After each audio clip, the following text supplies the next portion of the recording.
Chào các bạn. Video trước mình đã chia sẻ về buồng hẹn thải độc và qua đó mình có nói về việc sử dụng bột sắn dây để thải độc. Hôm nay mình làm video này để nói rõ hơn về việc mình đã sử dụng bột sắn dây để thải độc như thế nào, và mình cũng giới thiệu về công dụng tuyệt vời của bột sắn dây. Mà mình nghĩ là mình không cần phải nói thì các bạn cũng quá biết về giá trị tuyệt vời của bột sắn dây rồi phải không? Trước hết, nó có tác dụng thải độc, và không chỉ là thải độc những cái trường hợp bị ngộ độc thực phẩm, mà trường hợp bị côn trùng cắn đốt và thậm chí ngay cả bị rắn cắn, bột sắn dây vẫn có hiệu quả.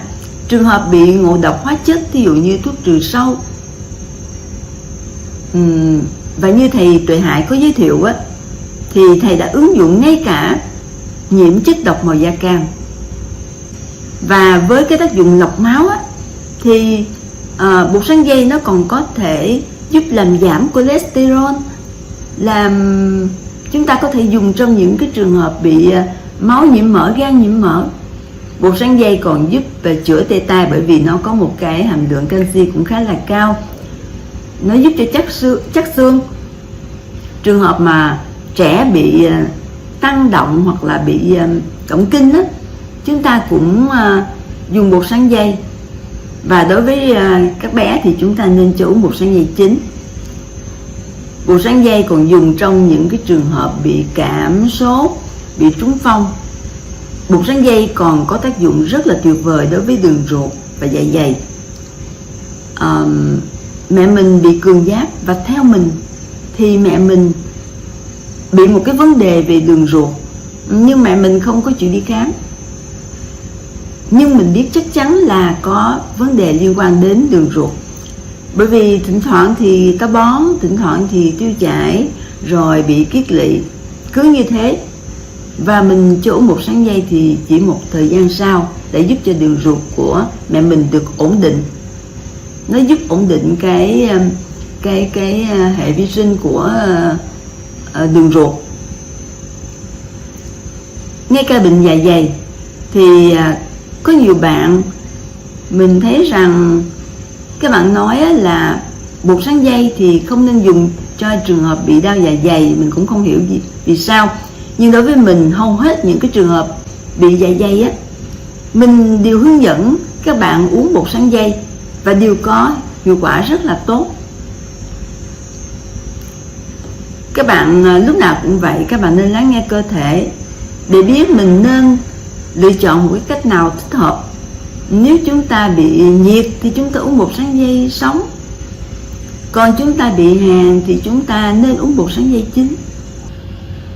Bột sắn dây mà các bạn pha với lại, thay vì pha với lại nước bình thường á, các bạn làm nước củ dền, củ cà rốt á, các bạn ép lấy nước, hoặc các bạn xay lấy nước á, rồi các bạn lấy nước á, nói chung là nước củ cải, củ cà rốt và củ dền á, các bạn pha với bột sắn dây thì nó có tác dụng bổ máu. Bột sắn dây cũng có tác dụng chống oxy hóa, vì vậy mà nếu chúng ta uống lâu dài sẽ có tác dụng làm đẹp. Và mình đã ứng dụng bột sắn dây này trong làm đẹp, không những là trong uống mà ngoài thoa. Chúng ta dùng bột sắn dây làm mặt nạ thì nó sẽ giúp làm bớt đi những cái vết thâm nám, rồi những cái mụn, và thậm chí là tàn nhang, rồi ngay cả những cái vết lở loét hay là bị u nhọt, có ngay cả những cái vết lở luôn, thì chúng ta đắp bột sắn dây lên cũng có hiệu quả. Và mình sử dụng nó như là một cái mỹ phẩm làm đẹp. Cách đây 4-5 năm gì đó mình không nhớ, thì mình có sử dụng một cái loại kem. Bởi vì trước đó nữa thì mình không bao giờ xài mỹ phẩm, nhưng mình thấy ở trên mạng, trên TV quảng cáo là sử dụng cái loại kem chống nắng 3 trong 1, và các nghệ sĩ vẫn hay sử dụng, rất là đẹp. Và mình cũng tò mò đi mua về, và mình vốn là không có xiên, mình chỉ xài đâu chừng khoảng nửa tháng, 1 tháng gì đó, nói chung là khoảng nửa hộp á, rồi mình ngưng, rồi mình thấy là cái da mặt mình nó hình như là nó không có đẹp mà nó còn xấu xí hơn. Vậy mà mình cũng ngưng luôn. Và rất may lúc đó mình thấy thầy Tuệ Hải giới thiệu về cái bột sắn dây, và mình cũng tò mò, mình cũng muốn thử áp dụng. Và mình cứ suy nghĩ mãi không biết là thầy dùng dạng gì đây, dạng nước hay dạng bột hay dạng gì. Rồi mình cứ cầm cái cục bột sắn dây, có lẽ không ai xài như mình lấy cái cục bột sắn dây mình quẹt, mình thoa, mình thấy nó cũng trắng trắng, rồi mình thoa khắp mặt. Nhưng mình thấy nó bất tiện quá, rồi mình lấy bột sắn dây mình xay mịn ra. Và cho đến hôm nay á, thì các bạn biết không, cứ mỗi lần mình không siêng để làm mỗi ngày, rồi mỗi khi mà mình quay clip như thế này nè, mình không thể để cái mặt nó xấu xí, thành ra mình dùng một ít dầu dừa lô hội, rồi mình lấy bột sắn dây á, mình quẹt một lớp mỏng thôi cho nó hơi trắng trắng cái mặt một tí.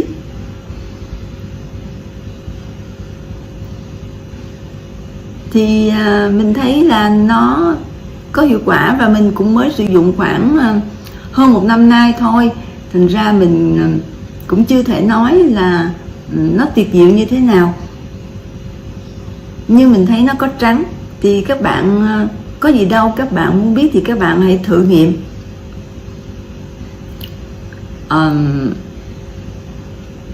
Bột sắn dây này á, nó giúp cho chúng ta có những cái giấc ngủ rất là sâu.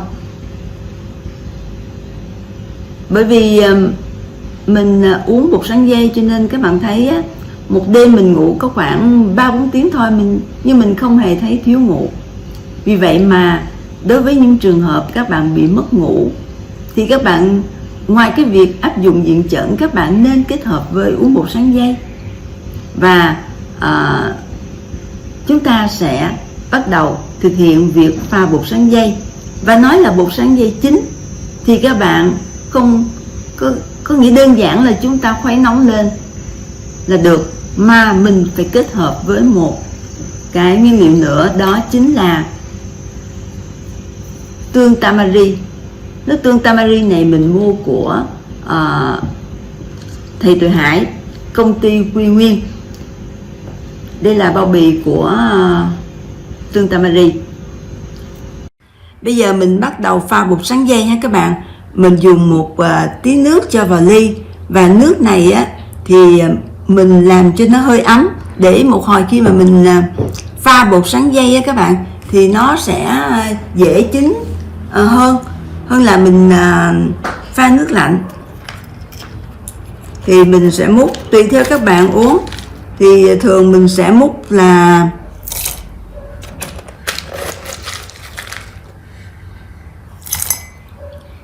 2 cho đến 3 muỗng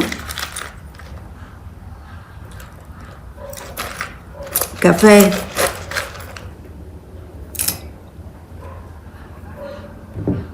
Đây, và mình sẽ hòa tan cái phần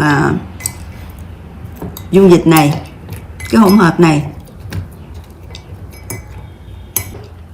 Đây là cái phần bột mình vừa hòa tan xong. Bây giờ mình sẽ chế nước sôi vào. Mình chế nhanh, khuấy nhanh thì nó sẽ trong ha các bạn, nó sẽ chín.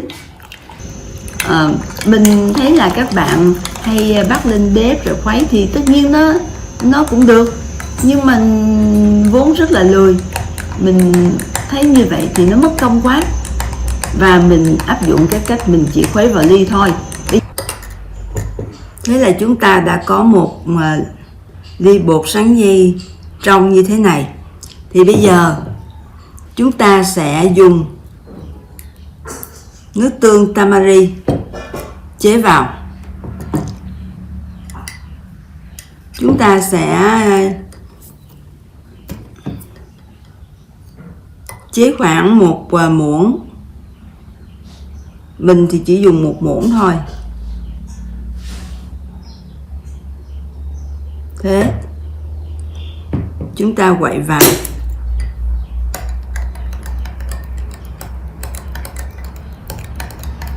Đây là ly bột sắn dây mình vừa pha xong, và tất nhiên mình sẽ không uống bây giờ mà mình để cho nó nguội một tí rồi mình mới uống, bởi vì mình quay clip cho các bạn, mình quay vào ban ngày, thành ra mình không thể uống được bởi vì mình còn phải đi làm công việc.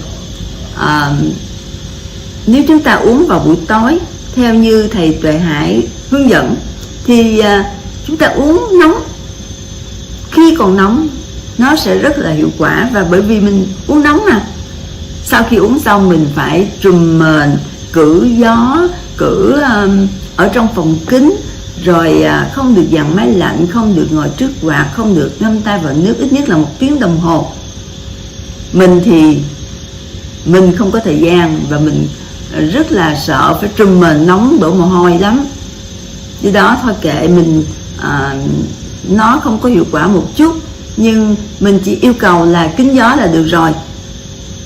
Thế thì mình uống, mình ngồi ở trong phòng của mình á, nó kín gió một chút là đã được.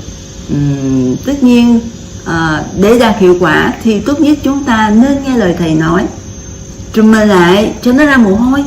Nhất là trường hợp mà các bạn bị cảm á, thì chúng ta cần phải cho nó ra mồ hôi, thì lúc đó chúng ta hãy trùm mền. Thấy các bạn, nếu các bạn mong muốn thải độc triệt để thì theo kinh nghiệm của mình, các bạn nên uống bột sắn dây chín. Chỉ bước qua ngày thứ 2 các bạn sẽ thấy kết quả thải độc qua đường ruột như thế nào.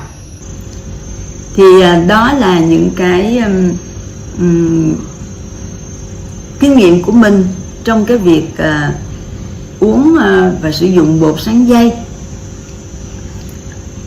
Chúng ta nên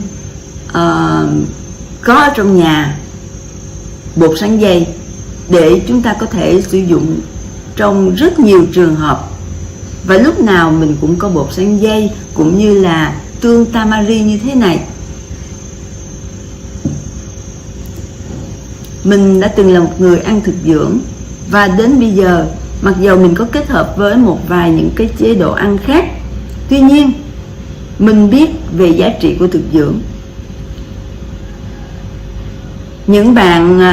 Có nhiều bạn đã nói với mình là làm cách nào để cho em giảm cân cho nhanh, thì các bạn hãy ăn thực dưỡng đi.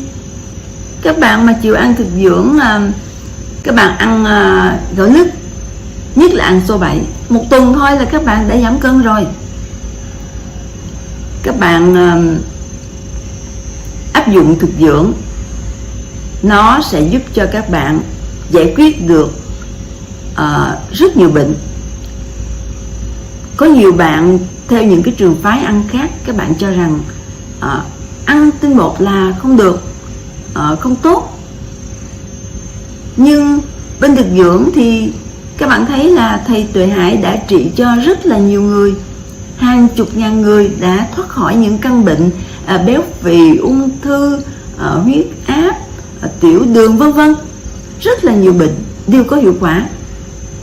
Tất nhiên là thực dưỡng nó có những cái giá trị của thực dưỡng, nhưng ở chúng ta, cái quan trọng là chúng ta cần chúng ta phải biết là mình cần cái gì. Mình cần giải quyết bệnh thì mình áp dụng thực dưỡng đi. Rồi nếu chúng ta hết bệnh hoặc là đến một giai đoạn nào đó thì chúng ta hãy suy nghĩ thôi, xem cái cách nào, cái cách ăn nào là thích hợp nhất cho chúng ta, và chúng ta kết hợp để chúng ta có thể làm cho sức khỏe mình tốt hơn. Cách ăn nào cũng tốt và cách ăn nào cũng có những cái nhược điểm của nó. Thế thì chúng ta hãy tận dụng, chúng ta hãy áp dụng hết những cái ưu điểm của những cái phương pháp để chúng ta áp dụng cho mình. Đó là cái suy nghĩ của mình, và mình cũng đang trên cái con đường để tìm hiểu. Nhưng mình biết rằng thực dưỡng có những cái giá trị rất là tuyệt vời. Mình may mắn được biết đến diện chẩn, cho nên mình không quá bám vào một cái cách ăn uống nào hết. Khi chúng ta biết diện chẩn, chúng ta hoàn toàn chủ động trong vấn đề bảo vệ sức khỏe cho mình. Diện chẩn cùng với thực dưỡng hiểu theo một cái nghĩa rộng sẽ hỗ trợ cho nhau, giúp cho cơ thể thực hiện cơ chế tự điều chỉnh, tự chữa lành. Và hôm nay nhân nói về vấn đề thực dưỡng thì con cũng xin cảm ơn thầy Thích Tuệ Hải. Chỉ riêng việc thầy đã tạo ra được những cái sản phẩm sạch, an toàn cho mọi người đã là một cái điều để chúng ta cần phải tri ân thầy. Con xin cảm ơn thầy Thích Tuệ Hải. Và tất nhiên rồi, con cũng không quên cảm ơn thầy Tổ Bùi Quốc Châu, vì thầy đã giúp cho con hoàn toàn tự tin và chủ động trong vấn đề bảo vệ sức khỏe cho mình. Mình mong là ngày càng có nhiều người biết đến diện chẩn, và biết không thì cũng chưa đủ, biết rồi phải tin rồi phải thực hiện. Và để thực hiện có hiệu quả thì chúng ta phải học. Mong rằng các bạn sẽ thành công trong vấn đề bảo vệ sức khỏe một cách chủ động. Chúc các bạn một ngày tốt lành. Xin cảm ơn các bạn đã lắng nghe.